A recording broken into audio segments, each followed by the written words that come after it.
Welcome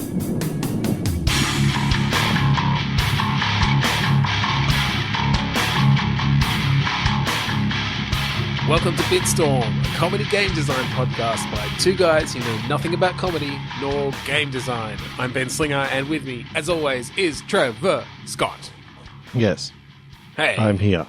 Hello. Hello. So, Bitstorm, this old thing. Yeah. Shall we play some Click Pitch? Or are we going to do something a bit different today? Oh, Click Pitch. Click Pitch. I'm in the mood. Let's make it easy. Let's make it easy on ourselves. Yes. All right. So, for those who haven't listened before, or who maybe forgot after last week because you got some minor brain trauma, Click Pitch is a game where we each have a random word generator in front of us, and on the count of 3, 2, 1, click, we will click refresh, get a new word, and those words will make sweet love to each other, and out will pop a game design. Baby. A game design baby, which we will love, and if it doesn't make us laugh, we will throw it away. or if it makes us cry, we'll definitely stomp it to death. Oh, God. Jesus. All right. So, on that note, stomping babies to death. 3, 2, 1, click. Ferment. Infringement. All right. So, you're running an illegal brewery. Yep. And, I mean, that could go in a few different ways. I'll be good and I won't take it into a management game. You have to, set up your brewery, pay off the cops.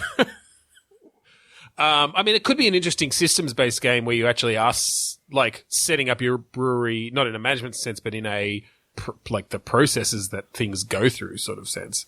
Mm-hmm. Hooking up the different parts. Well, boiler. You know what I'm thinking? Mm. I'm thinking everything is fun in VR. And so okay. You take it from the first point of going out to the orchard and picking the grapes. So we're doing wine? I was thinking beer, but okay. Either way. Well, wine or beer or whatever. Either way, DLC, yep. You're turning juice into alcohol. So, you're taking whatever it is, you got to go out into the field and pick it. All right. The hops and then, or your grapes. Yep. Then you're taking it back into your workshop. Maybe you can have teleport mechanics. Maybe you can have whatever. And, you have to actually, maybe you buy kind of like home improvisation style. You buy a fermenting kit that you got to put together. Yeah, okay. Yeah, so, well, okay. So there are a few ways tonally we could go with this, right? Because I could picture a sort of slightly wacky, cartoonish, mini-game-laden VR experience where, when you go out and you do pick your grapes or your hops, you've got different tools you can use, different techniques, and then obviously putting together your fermenter and all your gear.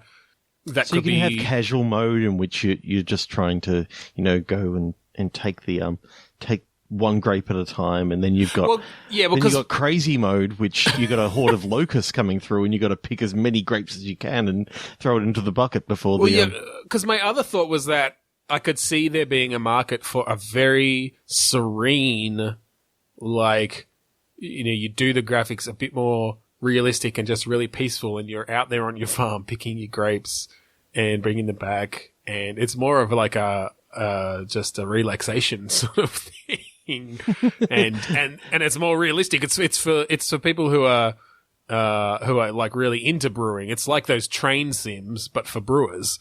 And so all of the gear is like the realistic. It's like licensed. It's like the actual Brewmaster 10,000. And then, it's all in real time. So if you're doing whiskey and that sort of stuff, you're literally waiting for 3 weeks to see it. However you have to long wait 20 years for it to age. True. Well, and however we fire do up the barrel and all that sort of stuff. Yeah, exactly. However we do it, though, we definitely need an option where you can put trackers on your feet and stomp the grapes. Yep. So my thought now is, how do new companies come up with good quality whiskey if they don't have 20 years to age the motherfucker. 20 years is a new company. Just, You've only got a 25. Or, and this could work well for our game, alternatively, time travel. You jump into one of the Space Quest for time pods and, punching with your barrels of whiskey. No. If you could take it back in time, that'd be kind of cool. Oh, yeah, that's what I mean. You can't... I thought you were just going to travel forward in time 20 years and then bring it back. This could be an interesting place. This could be an interesting place to take this game. It's like battling different whiskey companies who have started their whiskey companies now, but only to realize that to really compete, their whiskey has to be aged at least a few decades. And so they quickly whip up some time travel. But they don't have much control over it, so they have to make their whiskey here. Humans can't go back, and like the placement of it and stuff is a bit risky, so they kind of just have to fire these barrels back, and then part of the game is like finding them again in the present. Because they've been sitting in one place for decades, buried, and I found a time cannon. Yeah, basically. And you could fire it back in time. You could have an interesting mode where, like, maybe you can aim a little bit, but the only control you've got is in the present. But there are aspects in the past that you have no control over that could have effects. If you happen to put it in a place where there's lots of parties going on and someone brings a keg tapper, well, you get to it and it's like, the kegs run dry. Well, that's it. And maybe it'd be, I'm just trying to figure out how this could play out, because maybe you learn over time. Oh, okay. So, it costs a fair bit of money to send a barrel back through time, right? Yep. But because you don't know you don't really have a great history of what's happened over the last 30 years in different areas around your factory, you can fire it in different places, but different things might happen to it over time, over that 30 years, that you only find out by doing it, right? So part of your risk is... Sorry, time travel is confusing. Part of the risk is like you could make a really good whiskey, spend the $50,000 it costs to send it back through time, fire the cannon in a certain direction, only to find that over the past 30 years that area has become a real college party area, and they're just really good at sniffing out alcohol. And so when you go and try to find it in that spot in the present, there's just nothing. It's just like there's a whole bunch of other beer bottles around and an empty barrel that's like got a cock and balls painted on it. But if you hadn't spent as much money on the whiskey itself, that could have been a good test. Except you don't want to send a shitty whiskey back through time and then it actually gets to the present fine. Because yes, it's aged, but you're not going to be able to sell it for as much. So there'd be a balance between the amount of money you spend on making it and sending it back. And that's it. Actually, maybe you can spend less or more money on the time travel too, for sort of accuracy, possibility of it just exploding when it gets there. I'm now picturing that one of the time travel mechanics is pretty much just going to be a portal gun. Yeah. Where you fire basically, a portal into the wall, and you can then send the second portal back 20 years, and it's like, okay, I want to place it right there. Yeah, so you can maybe get a bit of a sense of what's around, and by doing that way, but that's an expensive one. You got to hold that portal open for a certain amount of time. It's costing dollars every time you, every second that portal's open. There's more chance of you actually getting a butterfly effect sort of situation by doing it that way. Yeah, well, there are different things you can do there too. And obviously, you might be able to choose different time periods to send it back to maybe, but they could clash. You can't send a barrel, two barrels back to the exact same spot in the exact same time. Or even if you send one barrel back 20 years and then later on in the game go, this one's going to be a 30-year aged barrel, and send that back 30 years but in the same position, they're going to telefrag each other when that 20, after 10 years, that 20-year one's just going to explode it. And actually that's going to create a paradox because you already spent all the money from that 20-year from that 20-year barrel that you did at the start of the game. So I was actually It's thinking, a really fun. with barrels that you put down, you can maybe even find like some barrels that you haven't done yet because of like according to the type of time travel that we use. Maybe you could actually have, okay, you've gone into this area and it's like, oh, there's 3 barrels of really, really good whiskey. Right. So you have to. So later on in the game, if you don't put those barrels there, you collapse the space-time continuum. I love the idea of a whiskey-making simulator that has, like, a reality stability meter. That's fucking great. And actually, just in general, the economies of time travel like that would be really cool. I almost feel like I want to just explore that idea with nothing to do with whiskey, just like the cost of time travel and having to balance up, like being able to keep portals open for less time or more, or how accurate they are, or how far back or forward they are. Like that's some cool stuff there. And then you could have DLC, like you can maybe license a TARDIS. Yeah. You don't want to use the DeLorean because like it gets when it's in a moving thing like that, it gets beaten around too much. Although we were talking about using a time cannon, so perhaps that's okay. Just have to use padded barrels. Yeah. Okay, 3, 2, 1, click. I could talk about that game all night. All right. Scientist. Crocheting scientist. Yes. I mean, I like the general idea. I'm not sure what the game is, but you play a male scientist who, in his spare time, likes to crochet. Okay, but what's the game? It's just a VR crocheting simulator, but you get to wear a lab coat. Pretty much. No, we got to work the science into it somehow. I don't know much about crocheting. It's just basically knitting, isn't it? I'm sorry, all you crocheters out there. I'm sorry. Wasn't there something on like that TV show that we did for Two Sweary Dads about crocheting? The Drop Dead Diva. I swear that there was something about that in there. Oh, I forgot we watched that horrible show. All I know is it uses a hook. Maybe it's about the science of crochet hooks. Oh my god, I'm falling asleep already. I liked the general idea just because it was incongruous, but I'm having a hard time coming up with an actual game around it. So how could you involve crocheting in your science? I'm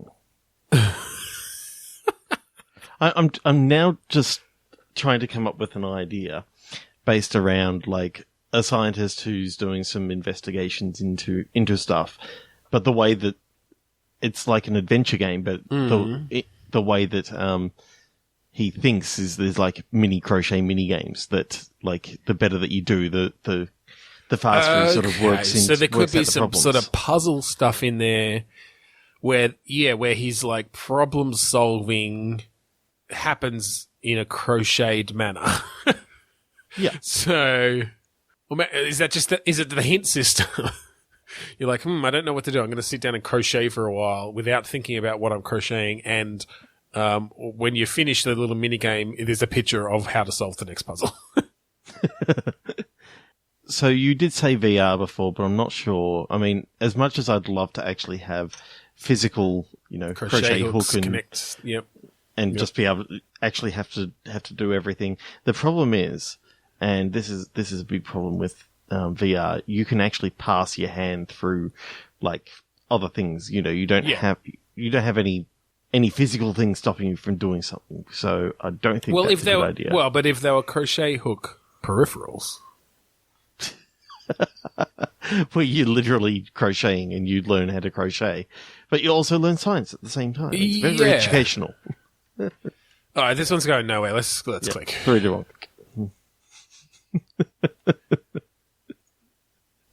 Mine's definitely a second word.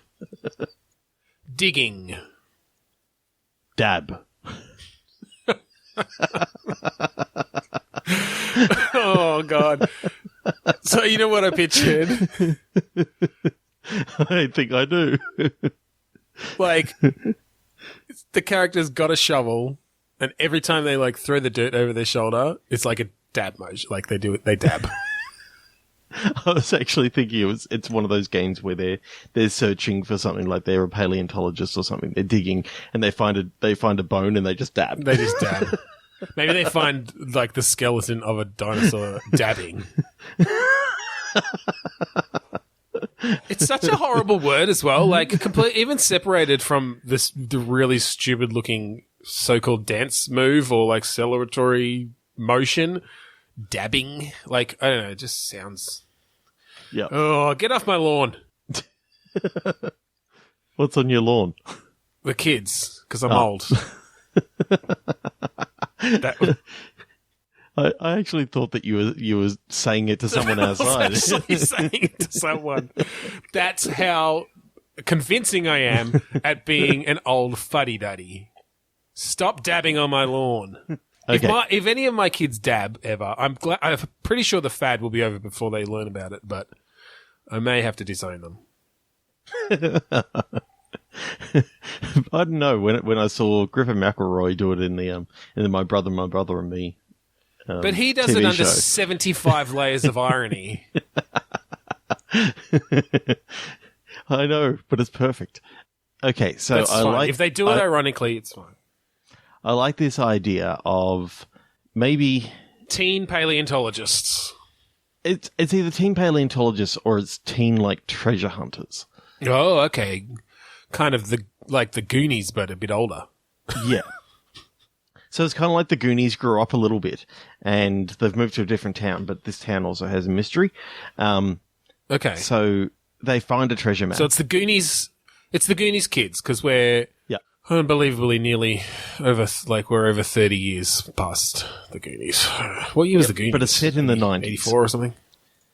So it's set in the 90s. But who was dabbing in? But who was dabbing in the 90s? It has to be set now. They created the dance move. They created. This is the origin story of dabbing. Yes.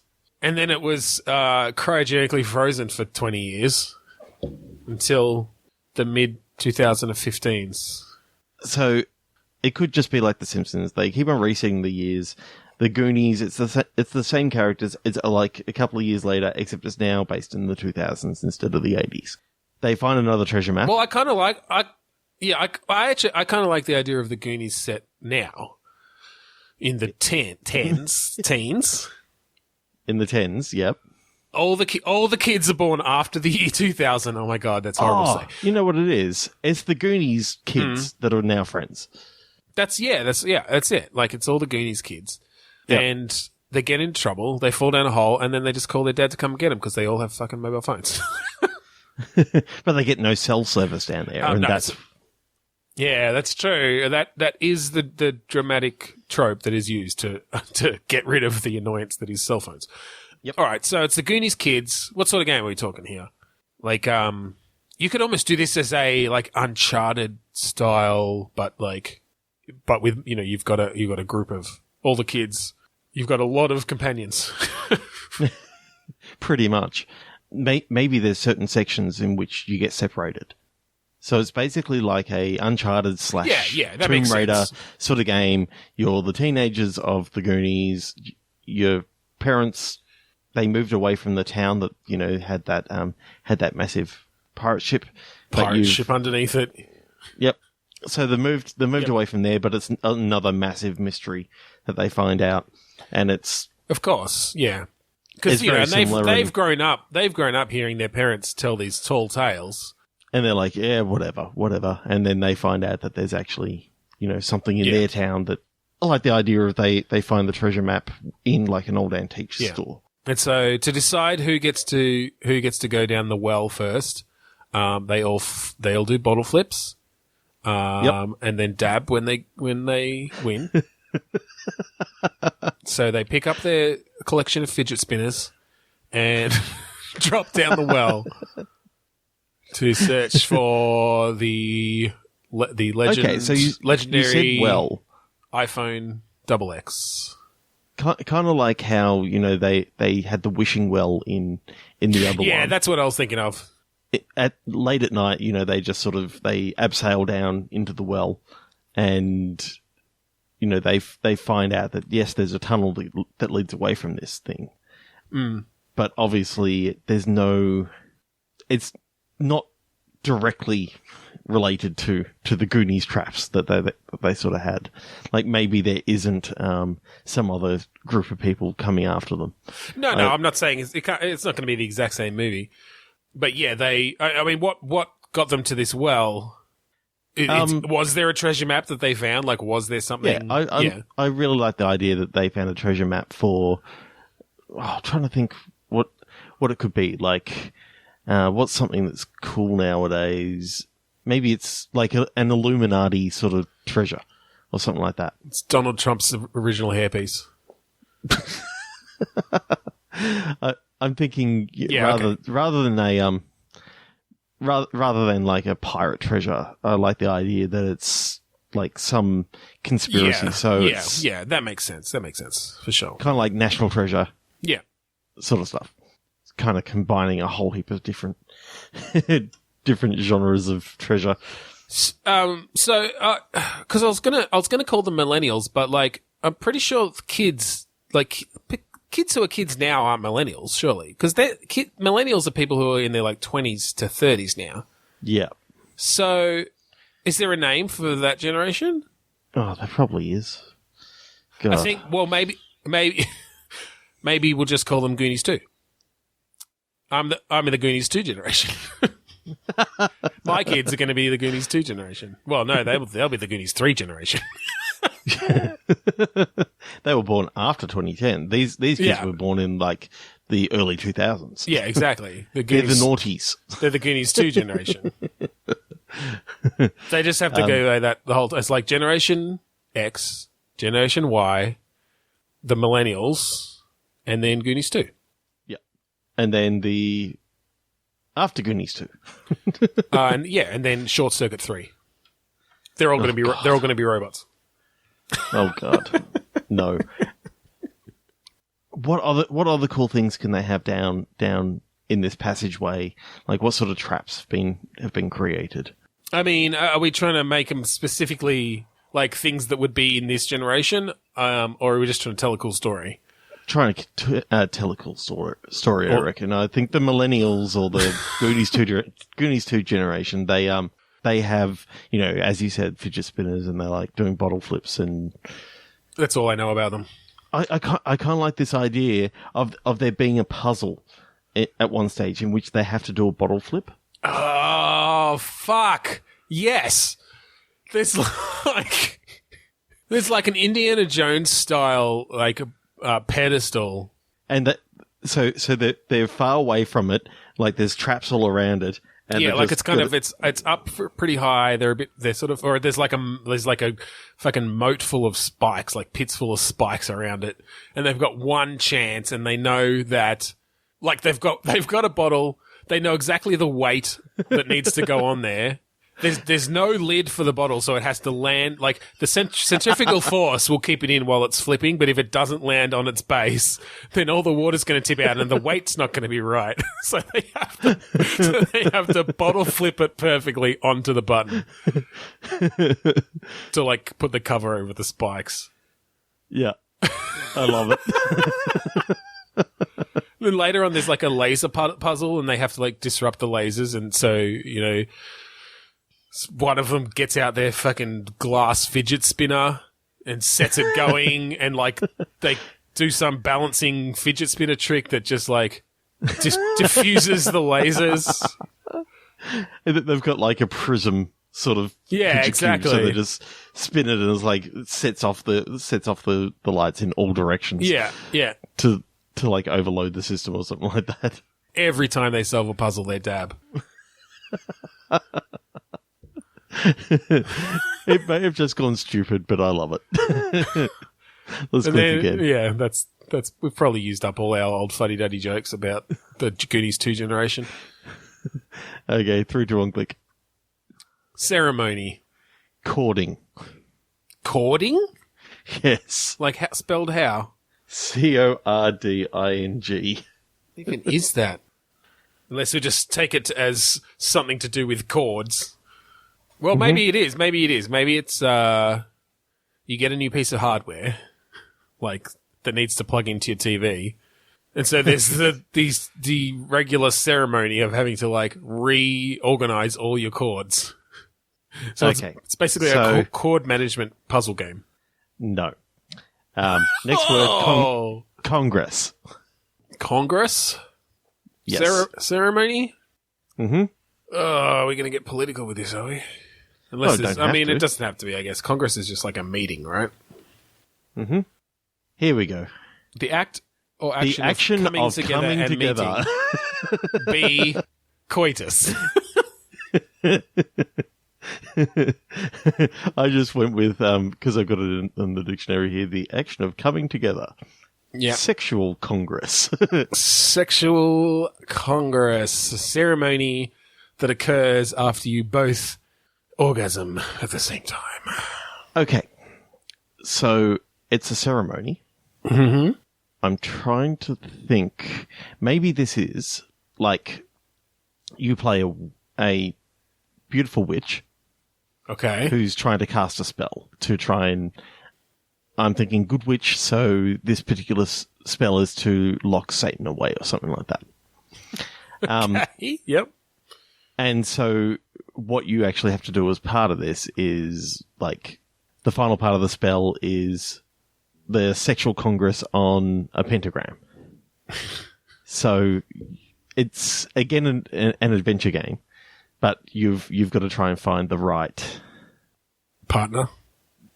The right partner who's got some... I'm thinking cryptic clues and all this sort of stuff. I'm thinking almost like a scavenger hunt sort of thing, looking for that you got to decipher some riddles to actually be able to cast each part of the spell. I don't know. This sounds suspiciously like what the seniors at Hogwarts get up to. Everyone else has gone down to Hogsmeade, and all the older teenage kids set up their pentagrams. Like, yeah, we're going to lock Satan away. They're doing that. What's that stuff? The magical traveling spell that they can only do when they. Oh, they're like apparating. Yep. So they apparate into the pentagram, and they're just trying all weird shit with their magic powers. Totally. Jesus, like with that sort of magic, you could get up to some kinky stuff. Don't you remember that spell that they cast to put the bones back in Harry's arms? Imagine what you could do if you cast that on your penis. That was the joke. Oh, God. I don't think Warner Brothers would actually allow us to do Wingardium Leviosa! Is that Hermione's coming? Oh. Like, is that what she shouts out from the roof? No, she doesn't. Tower? No, she doesn't. She shouts, Leviosa! And now I was, as you went to say that, I was just picturing, like, you hear in the background, like, someone goes, Wingardium Leviosa! And it's like, Leviosa! You just hear it in the background. She'd just be sitting there taking notes and making sure everyone's coming correct. No, she's actually got a time turner and she's doing it with herself. Okay. Oh my God. My wife is definitely wondering why I just yelled out Wingardium Leviosa.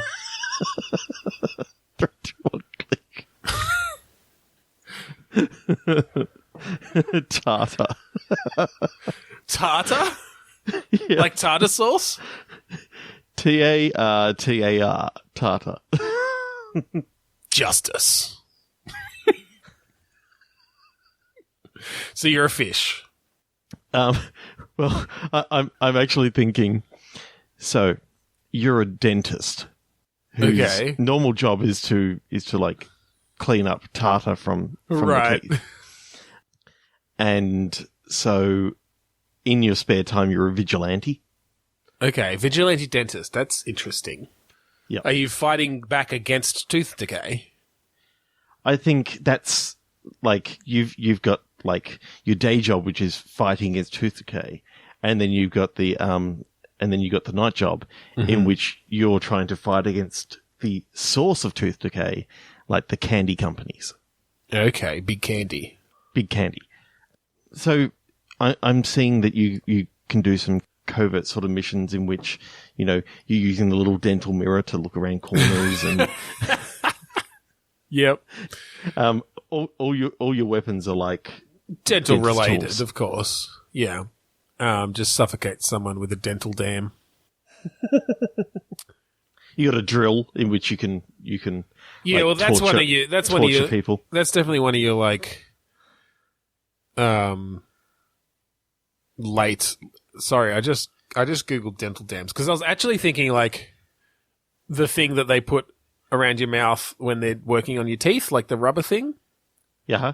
And for some reason, I thought that was also called a dental dam, but I think it's actually just used for oral sex. So Good to know. Although no, so well, he doesn't use one of the dental pictures that came up. One of the pictures that came up was used for that. Anyway, Okay. it is a dental. Okay, I was right. Forget that. Forget the oral Yes. sex bit. All right, so yeah, one of the late weapons is definitely some sort of drill. Although they're so tiny, those drills. Like, how do you cut like sneak? he's got a big ass motherfucking drill. Like as you know, it's basically like a power drill. That's his main it's like weapon. for taking out whole teeth at a time. Yeah. So does this Not just so much get like torture as just, you know, fuck that root up. does this get like hyper violent then, and he just drives that into people's heads, or does he only work on teeth? Does he have to sneak up behind them, grab them by the nostrils to pull their mouth open, and then jam that drill into their gob? I don't know whether he needs to do that, but it's sort of like I like the idea of having his main weapon just be a drill, whether Okay. he's actually. So it's all hand-to-hand combat sort of stuff. All right, okay, and maybe he can use the drill to like drill locks and spin things.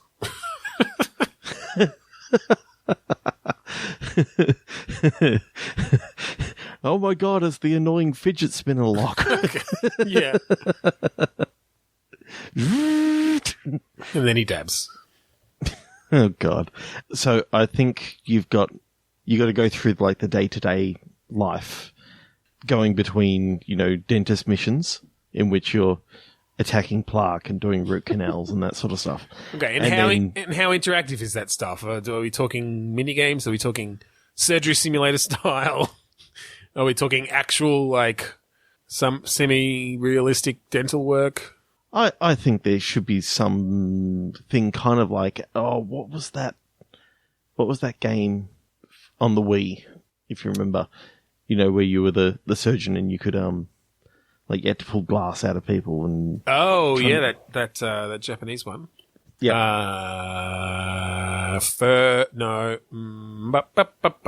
Japanese surgery game. Yes.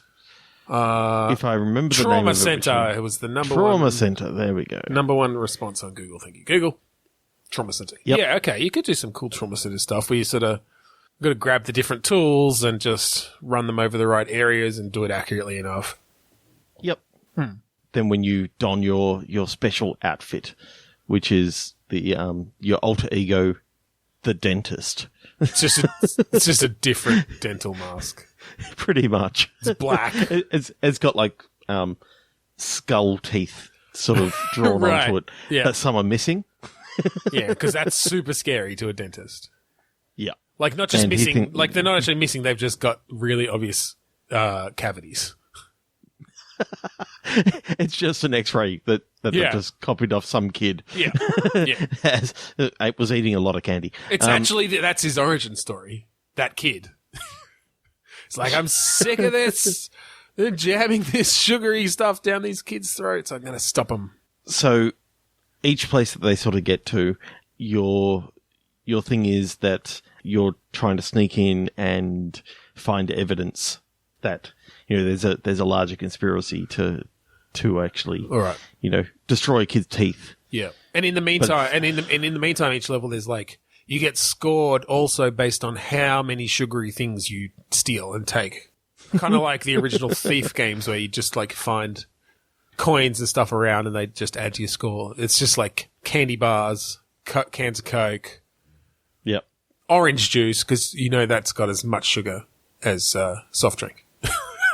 Yep. I don't know. What do you reckon? No, it's terrible. No, I'm just kidding. No. You never asked me what I reckon. That was a weird thing. Yeah. There's some stuff there. We're sort of thinking third person stealth sort of stuff, like Splinter Cell-ish. For the Splinter Cell-ish, yeah. Or like Dishonored-ish if you want to go first person. I don't know. Yep. Yeah. I love the idea of him going into this place just with a big fuck off drill, and that's his weapon. And I'm thinking that every now and again you got to find a power point that he can like plug in and recharge the battery if he's been doing too much. Yeah. Or her, of course. Or her. Yeah. Let's click again. This has really been an episode for just conceptual ideas without much gameplay, but that's fun. Yeah, that's okay. 3, 2, 1, click. You go first this time. Orchestration. Vertical. So, I mean, orchestration could go in a few different ways. Do you have something? I just got in my mind this image of like a vertical orchestra. All these people like strapped onto the side of this building, and you're just looking up trying to conduct them. Well, I was about to say you're the conductor, and you have a trampoline. So you have to bounce.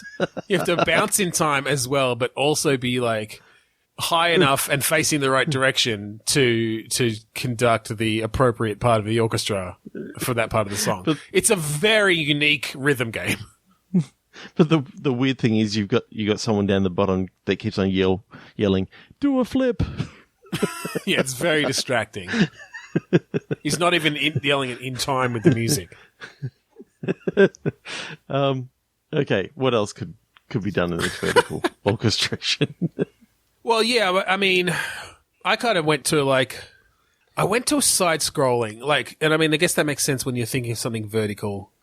I'm trying to think of what you could orchestrate.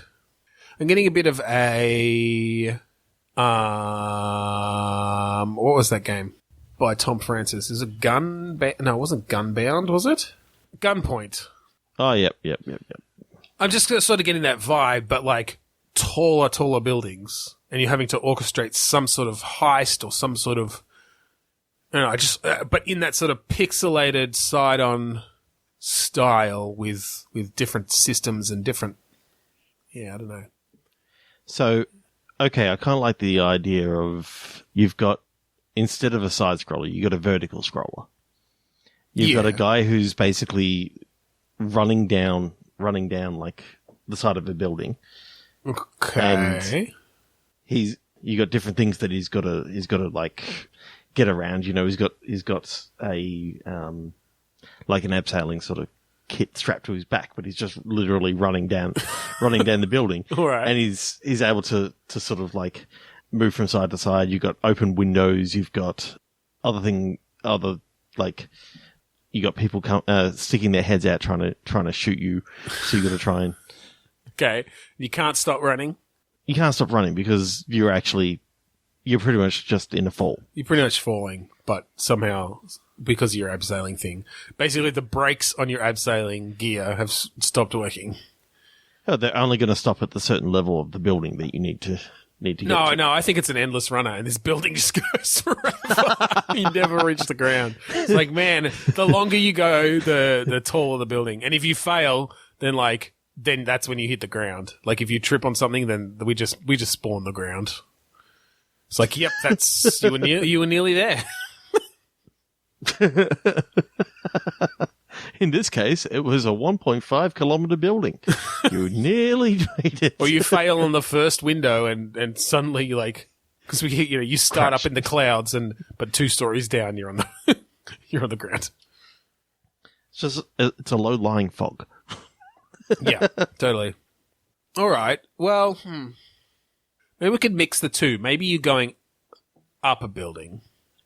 Yep. And trying to set up some sort of, caper.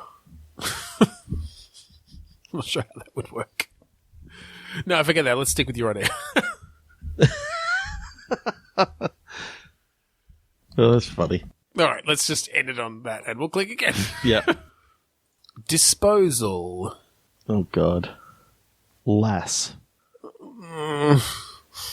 Lass? Let's click again. I don't want to No, I've maybe got an idea. Well, okay. All right. Okay.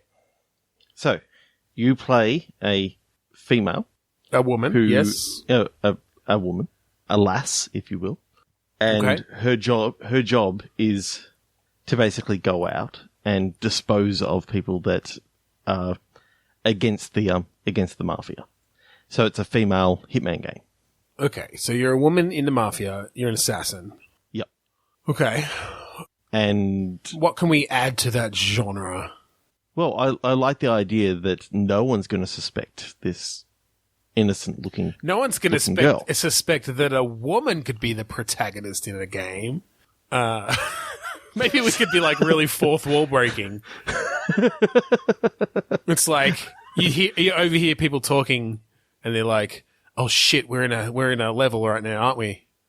All right, look around. Who is going to be who is the protagonist of this game? Where are all the interesting things happening? It's like it's got to be a white dude. He's probably going to be broody, and he's possibly bald with a tattoo of a like. That's it. We could put in all these like other video game references and stuff. All these characters like trying to figure out what sort of game they're in and whether they're going to get killed. So I'm seeing it as she's not, this absolutely super strong character, but she's also not necessarily sassy, but she's. I mean, I think let's just make her good at her job. Yeah. And yeah, like we're obviously not going to sex her up or no whatever. She's just no nonsense kind of hard ass assassin type. Yep. So rather than just being pure hitman, because we've gone that way quite a few times, I'm trying to think how else we can sort of take it. I wonder if you could add like a bit of a planning phase, like a Rainbow Six style, sort of thing, like that. Where you can like set off, so you can plan out sort of chains of events that could happen, or maybe maybe it's part of like, so you've got like a section where you need to kind of case the joint a bit, and you need different disguises for that. But you literally cannot kill anybody in that time.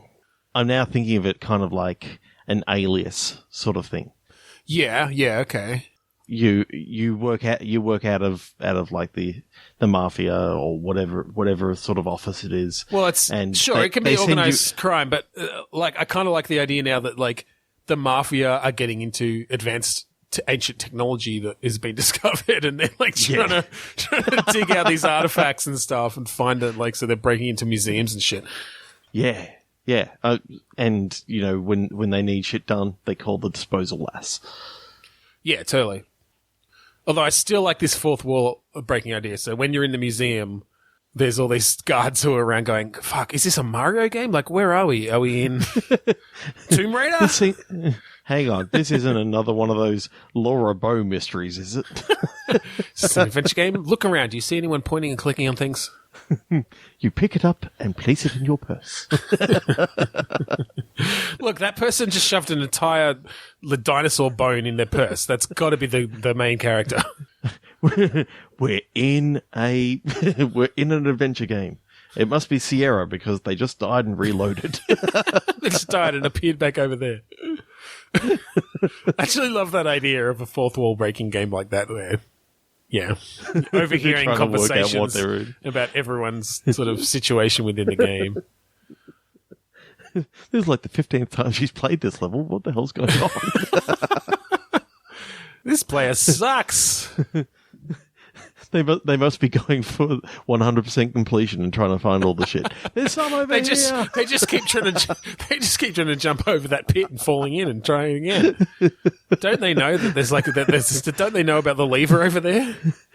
They just talk about, there's some collectibles in the security office. Yes.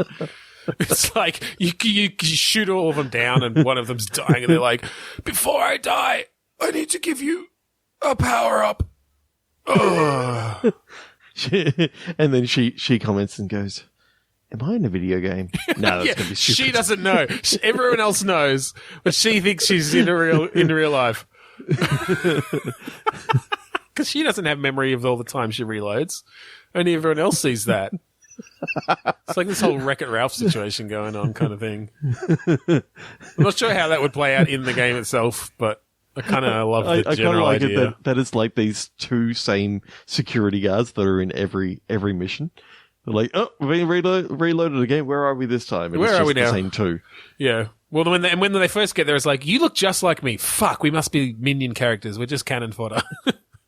They didn't even bother giving us unique faces. They just stretched yours a little bit fatter. Oh wow, this game's got some procedural generation in it. Looks in his pants. Whoa, the random number generator was good to me. It's like, oh, cool. Oh, yeah, I quite like that. I feel like we could go on forever. I kind of like the idea that it is just those two characters, though. Like, they're the only ones who know they're in a game? Okay, yeah. So they just sort of keep turning up right before you kill them every time. Yep. And it's like, she's going for 100% completion. Quick, hide over there.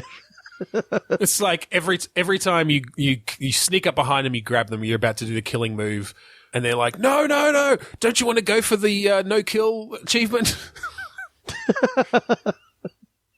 Just knock me out. Press X to knock me out. and do a joke on the press X to pay respects. To pay respects. What do you think this is, a Call of Duty game? He says as he dies when you try to pay respects to him. Okay, let's click again. No. 3, 2, 1, click. Loading. Insulation.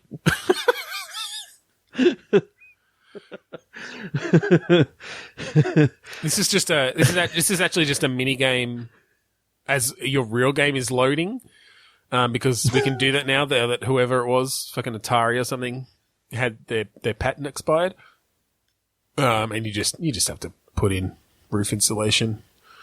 Try not to fall through.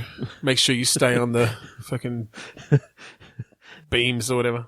And you got to be careful not to get electrocuted and all those sort of things that happened in the botched insulation scheme in Australia. That's it. That's it. Political commentary. I think we've run that dry. All right. Click again. 3, 2, 1, click. Here we go. Counterfeit. Screwing.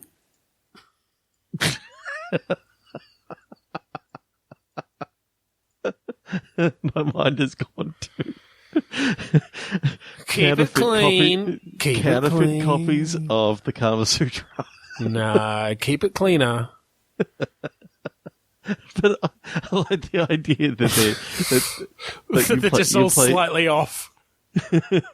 You sell them to people, and you keep on seeing in the newspaper, such and such died from trying this this move from the counterfeit Kama Sutra.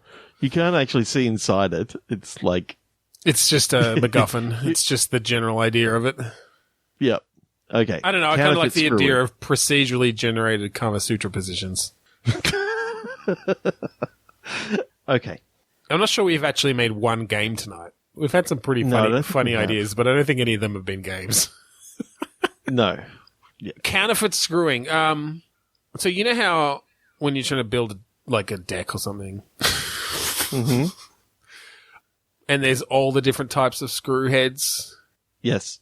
This is even worse because you can get counterfeit screw heads, and it's just like slightly off from even the ones that are already there, so you can just never find the right screwdriver for them. So you actually look at the screw head, and it's got like, instead of the cross for the Phillips head, you've actually got like five prongs or whatever. 5, but they're not evenly spaced. It's like a Phillips head, but with one extra. But one of the other ones is like one of the other ones is a bit shorter, so a regular Phillips head won't actually fit. Yeah, and it's basically just trying to find in this massive screw set, which head's going to fit for this screw. Yeah. It's basically a nightmare that I had once about home improvement. The TV show. No. Jesus. Oh God, click again. This episode is mothering. Village. Okay. So, this weekend we went away on a boys' weekend, and the only type of movies that we watched was horror movies. Yes. So, I'm liking the idea of sort of a horror movie. You remember that film Mama? I haven't seen it. Basically, these kids, they get lost in a forest. Mm-hmm. They end up being found in like a cottage. Mm-hmm. And they keep on talking about how Mama is going to protect them. Okay. And Mama's like a demonic sort of presence. Yeah. I kind of like the idea that it's the kids have come back to the village. Okay. And now you play the demonic entity. Okay. And you're trying to protect these kids from who you deem to be bad people, trying to take the kids away, and you're trying to get the kids basically back to the cabin. All right. What sort of gameplay are you thinking of? Do you have anything? So I'm thinking that you can cause traps to sort of spring off, sort of like, you can cause people to get crushed under like cupboards and that sort of stuff. Okay. So it's like in a house sort of thing? Like you're in a... Well, in a village. Right. So... Okay. So I might take this in a slightly different direction, and it doesn't fully go on with our original words, but you've made me think of it. You obviously remember the movie The Cabin in the Woods. Yes. What if it's a game where, the bunch of teens all come to the cabin and you have to figure out ways to like send the right monsters after them to like awaken the gods or whatever. So in this you play Mother, who is Sigourney Weaver. There you go. Yes. So you basically play the organization that was running this place. Yeah. I like that. And maybe it's not as... Maybe you can mix it up, because I think in the movie it depended on what they touched or took out of the basement or whatever. Yep. Was what came. But maybe this is more about you get a bit more choice. You get a bit more... Or you can guide them to do it or something. You can do things like fire off the gas in one of the rooms to make someone seem drunk or put them to sleep, or, turn the fire on, make it all romantic so that, I can't remember all the rules that they had, but... Yeah. It depends on certain relationships between the people who are in this cabin to fulfill the prophecy. So basically, you're trying to get them set up into certain areas so that the AI can actually have a chance of killing them.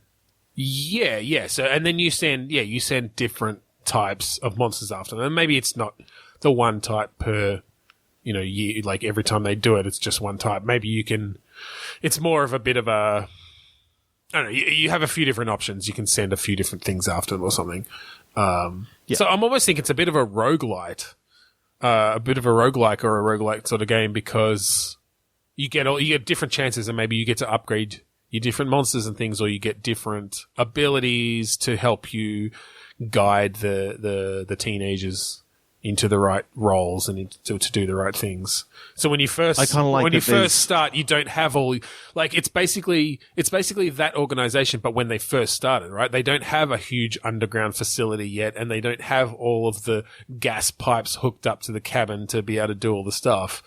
Like, you get to build all that shit as you make, I don't know, you somehow get points. And I like the idea of there being like a planning stage of, okay, we're going to go up and we're going to set a tripwire here. There's going to be an axe here so that if this monster comes, they can just pick up an axe straight away. Yeah. And, you've basically, you can set up a few things to try and funnel the teenagers into almost like a reverse tower defense game. Yeah, kind of. There are definitely tower defense aspects because you just get to send these types of monsters after them then, and you don't have control over them. No, but instead of wanting the teenagers to just be able to fight them off, you want them to do specific things to fulfill the prophecy. So I think the cabin should be only one part of it. I think you should be able to investigate some of the other places within the world as well. Sure, you had the Japanese school one. Yep. You had, something maybe in France. Yep. Yeah, that's a good idea. Different locations, and maybe basically you run that entire organization that was keeping, or what were they doing? They were trying to keep the gods asleep, weren't they? Sacrificing to keep them asleep. But maybe you have to do there's almost an XCOM vibe to it, where you do have these different locations and you're building up your bases, and you have to do things like send people out to hunt monsters and stuff. Like when you start, you've got like one zombie, something. And the only way you got that is by killing one of your employees and casting a magic spell. So, to get the really interesting monsters, you have to send out, squads to the places around the world and hunt them down and capture them and stuff. That could actually be really cool. Because then you get to build up like that huge room with all the monsters in all the glass boxes and stuff, like over time. Yep. So I'm just trying to wonder whether there's actually, the scene where the people can actually win by getting down into your area and. Sure. I mean, if you fuck it up enough and you let them see stuff, like you don't plan it well enough, and so they figure things out and make their way down, and then even then, that's you can let other monsters out to try to kill them, but that's going to risk killing your own guys too. There's a few different, I'm getting a bit of an Evil Genius vibe to this as well. Did you ever play that? No. It's like one of those base building games. Cool. Yeah, I don't know. I like that. That's cool. I like that. I like that quite a lot. I like the idea of, not necessarily having to kill them in a certain order. No, that'd be a bit hard, but maybe having it so that only one of them, like one specific one, survives or something could be interesting. I do like the idea of there being like for each time that you go into it, it's like, okay, here are the rules for this particular one. Yeah, it could be different rules. Yeah, because exactly, like you don't want to leave them defenseless. If they all die at once, that's pointless. There could actually be points based on how much it sort of drags out, even or how closely you sort of keep to horror movie tropes of which one dies when, or in what order, or how far apart, or even just how scared they are. Yeah, could play into it. Oh, and this would be really ripe for like getting extra DLC in which you can add a mission to capture Freddy Krueger. Yeah, totally. You can add in all sorts of licensed horror movie villains and things. There aren't enough games aren't enough properties that get to reuse those old horror movie villains. Yeah, I don't know whether you saw recently, but there's a game, one of those where one person plays the bad guy and the other people play the good guys. And like an asynchronous. Asynchronous, sort of, yeah.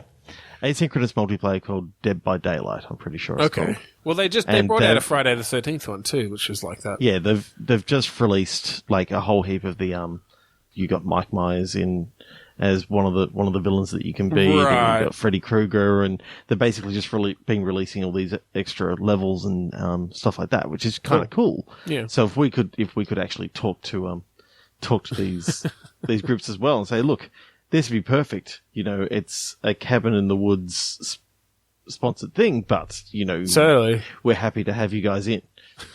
I'm sure they would jump at the chance. Yep. Yeah, no, that's cool. And then different. You could unlock different monsters. You could unlock different characters that different types of teenagers, different archetypes, sort of thing. That'd be cool. Yeah. You're making me want to watch Cabin in the Woods again. Yeah, let's go watch Cabin in the Woods. It's been a while since I've seen it. I think that'll about do us for today. I think that is it. Yeah. Yes. So, hey, Thanks for listening to One Bitstorm. Yeah, one of those was kind of like a game. If you want to find us on Twitter or Facebook or Instagram, we are Bitstormcast on all of those. We have a Facebook group, facebook.com/groups/Bitstorm. Occasionally, I haven't done it in a long time, but we put up listener click pictures there. Really should set an alarm for that. We are also on Podchaser, podchaser.com/Bitstorm. Visit us there, give us a rating or a review or save us or whatever. There's new stuff coming all the time because I'm developing it. Check us out on iTunes where you can rate, review, subscribe. We also have a website, bitstormcast.com. We're part of the AGPN, the Australasian Gaming Podcast Network. Definitely go check out all the awesome podcasts on there. And finally, we'd like to thank Kuradust for the song Mount Defiance off of the album Containment Failure. Yes, we would. So, again, thank you for joining us on Bitstorm. I'm Ben Slinger. I'm Trevor Scott. Wingardium Leviosa! Leviosa!